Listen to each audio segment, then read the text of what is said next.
y'all, and welcome back to my channel. If you are new, welcome. My name is Marissa, and I am so glad that you guys stopped by for today's video.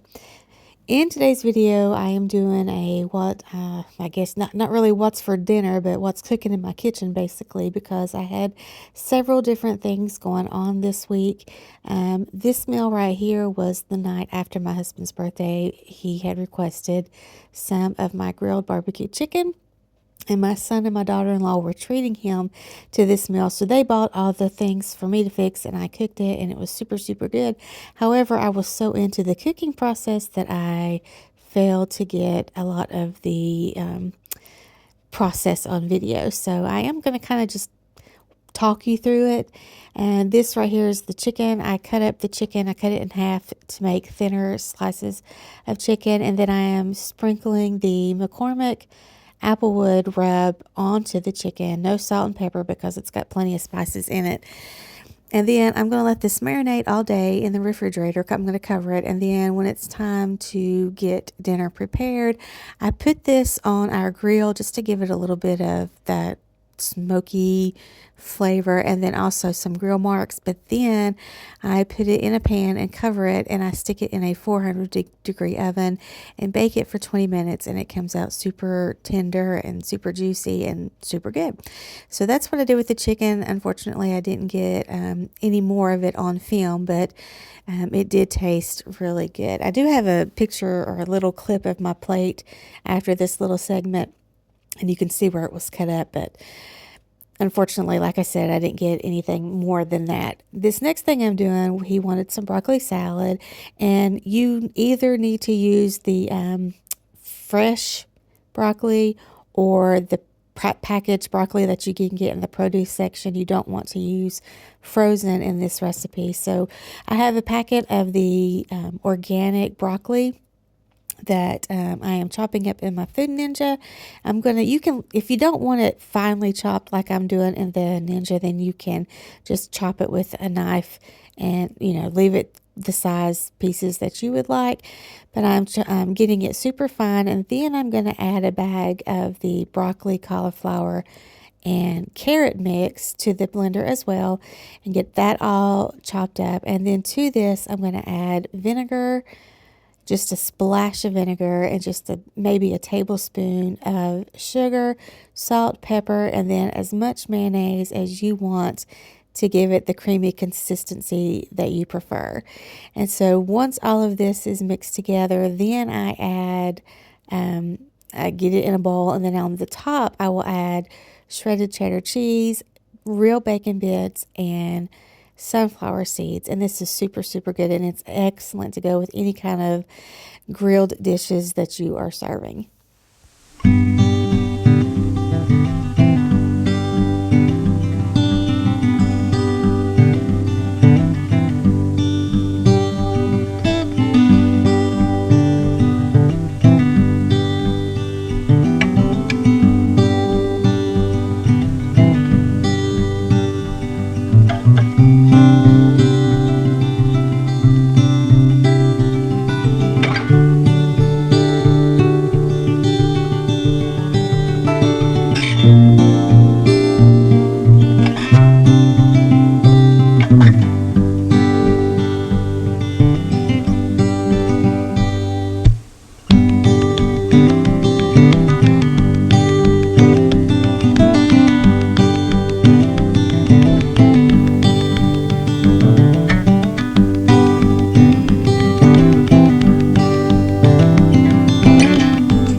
next I am working on my Easter dinner. This was the night before Easter, and my family and I had split up the dishes that we were going to make. My mom made turkey dressing and gravy, and then my sister made mashed potatoes, green beans, and a couple of desserts. So what I was supposed to make was deviled eggs, sweet potato casserole, orange salad, corn, and rolls. It was technically my turn to cook. That's why I kind of had the bigger list of things to do. But first things first, I put eggs in a pot, and then I put a little bit of baking soda and salt, and I'm going to cover that with water and boil them to get my deviled eggs started. And then here I'm working on my orange salad. I'm going to drain a can of crushed pineapples and 2 cans of mandarin oranges.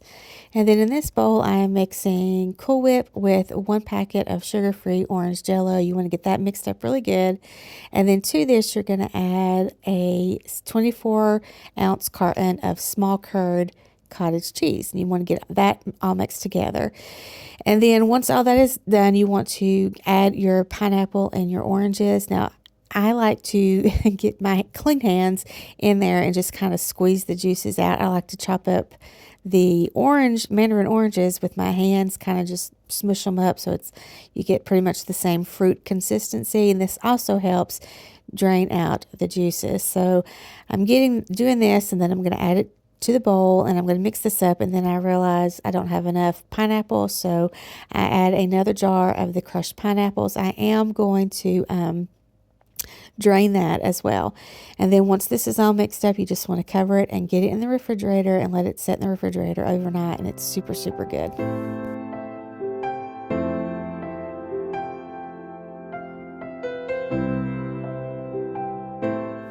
Next, I am starting on my sweet potato casserole, and I'm just making a small 8x8 baking dish of this because there's only a few of us that like sweet potatoes anyway. And so I'm starting with melting my butter, and then I'm using 4 jars of my home canned sweet potatoes. I'm just going to drain those and put them into my mixing bowl. Now, I could not find my original recipe, but I've made this so many times, I kind of remember it a little bit. So I don't really measure anything, but I do know what's supposed to go in it and kind of sort of what the amounts should be. So I've got my 4 jars, they're pint jars of my sweet potatoes. I'm going to add my stick of melted butter, and then I'm going to add about 2/3 cup of white granulated sugar, and then I will add a splash of milk, maybe 1/3 of a cup, and then 2 eggs, and then I'm going to get this blended up really well.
So here I'm making a crumble topping to go on top of the sweet potatoes.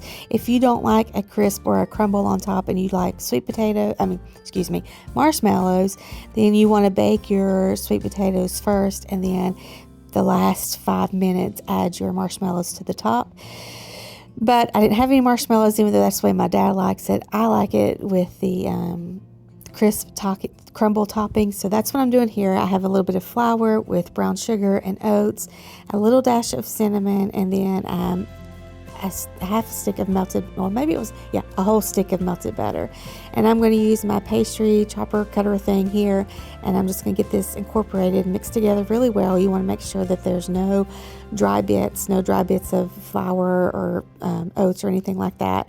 And then I'm just going to crumble this to the top of my casserole, and then on the next day I bake this in a 375-degree oven for 30 minutes.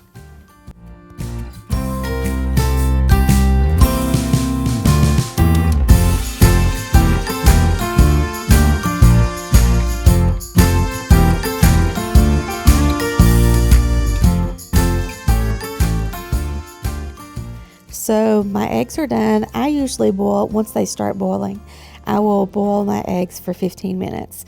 After the 15 minutes, I will drain them of the hot water, and then I will cover them in ice to let them cool off rapidly, really quickly.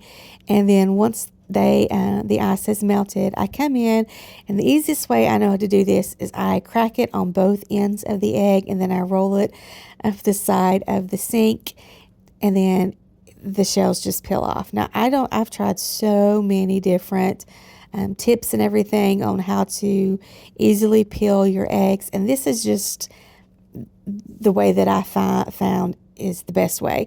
I added my baking soda and my salt while they were boiling, and then you tap it on both ends of the egg and roll it up, and then it'll just, while it's running under cold water, it'll just peel right off.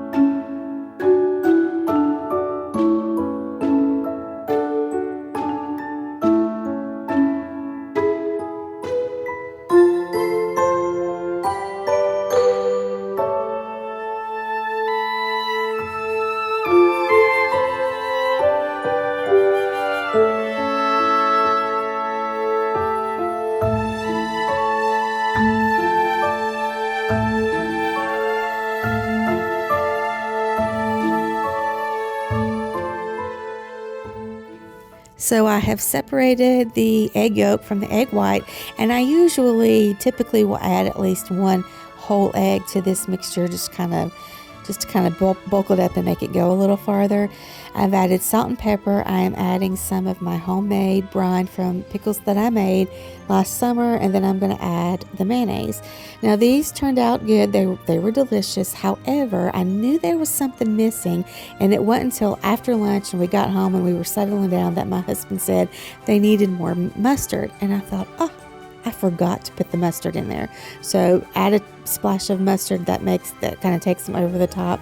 I started off mashing these with a fork and realized it wasn't getting the consistency that I want, so I brought out the hand mixer, and that did well. And then I'm just going to use a small cookie scooped in and fill each of these deviled eggs.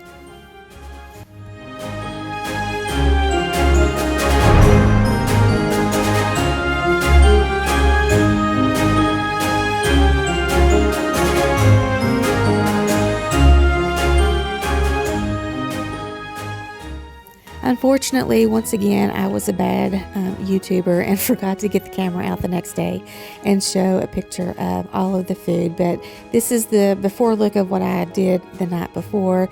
And let me just tell you, dinner was super, super delicious. So this is a weeknight meal that I'm preparing. Usually weeknights I have to go super easy because I just don't have it in me to do anything big. And so I'm taking a jar of my chicken soup base that I canned a little while back. I did that with you guys, and it has chicken, corn, green beans, and carrots in it. And then I'm going to add a couple of dollops of sour cream. I had cream of chicken, and that's what I used. And so I'm going to get all this mixed up together, and then I'm going to take a can of biscuits, refrigerator biscuits, and I'm just going to tear them up. It's kind of like you're making dumplings, and then I'm going to get all this mixed together and put it in a 9 by 13 baking dish and bake it. I think it was 375 for about I don't know, 30, 40 minutes. Any of these recipes that I can link below, I will link below. This one was something I've kind of just thought of myself. And it did turn out pretty good. To me, this is comfort food. I know that if some of you have been following my channel for a little while, you know that I am on a not a diet, but a lifestyle change when it comes to the way I eat. I'm trying to eat more, less inflammatory foods, so anti-inflammatory. And I do, for the most part, follow that strictly during the day. But at dinner time, you know, it's my whole family eating, and so I don't want to subject them to strictly anti-inflammatory. So I do fix normal. Normal. I don't know if that's the right word for it, but I do fix normal meals for dinners, just so that, you know, to me, if I deprive myself of the good comfort foods, then at some point in time, I'm really gonna mess up and just binge on stuff that I really shouldn't be eating. So a little bit here and there is okay. And it's actually, I mean, I can tell a difference in my body, the way that I feel. And so I know that somewhere along the way I am doing something right. And so this last meal that I'm going to share with you guys, again, it's a weeknight meal. I'm taking some instant brown rice and I am going to cook that in the microwave. And then this recipe I did get off of Pinterest, so I'll do my best to remember to link it down below. This recipe basically was inspiration. I didn't follow it exactly because I really didn't have everything on hand exactly that the recipe called for. So I took some liberties. But right now I'm going to put I have some frozen peppers and onions that I'm going to put in my iron skillet. I'm going to get those cooking, and when they're tender, I'm going to be adding salt, pepper, sour cream, cream of chicken soup. I am going to add a jar of my canned chicken, shredded chicken. The recipe does not call for that, but since this was going to be, you know, our dinner, our main meal, I wanted to add the protein. And you guys have seen me make many, many things with my canned chicken. Having canned meat on the shelf is super convenient, super handy, and it makes cooking a meal like this go a lot faster. So if you know how to can meat, I recommend getting you some all kinds of protein canned on your shelf. But I'm going to be adding the rest of my ingredients, the sour cream, the cream of chicken, and I do add the rice once it's finished cooking. And then the recipe calls for pepper jack cheese. But, oh yes, and I'm also doing a can of green chilies. But I don't have any pepper. Well, the pepper jack cheese that I have is sliced cheese or block cheese. And so, or not block, but little snack pieces. So I do add a little bit of shredded cheddar. You can add any kind of cheese you want. And then the snack pieces of pepper jack cheese that I had, I'm going to break up and mix in here into the skillet. And then at the end, I'll just put my sandwich slices of pepper jack over top of it. So here I'm adding some frozen corn. I'm going to get all of this mixed together, and then I'm going to cover it and put it in the oven. And I can't remember exactly. Like I said, I'll try to link the recipe, but I think it's like 30, 40 minutes this baked covered. And then I'm going to take it out, uncover it, put the sliced cheese over top of it, put it back in for another 10 minutes. And this turned out super, super good. It was a lot better than I anticipated it being.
So that's going to be it for what was cooking in my kitchen last week. I hope you guys enjoyed the video. If you did, please give it a thumbs up. If you give any of these recipes a try, let me know what you think. If you haven't subscribed to my channel, I would love for you to consider subscribing. I do a lot of cooking and cleaning mostly on this channel, but I do have some vlog style videos, some grocery hauls, a little bit of everything. And so I hope that if that interests you, you'll come back and watch more of this channel. Hope you guys are having a great day, and until next time, I will see y'all later. Bye.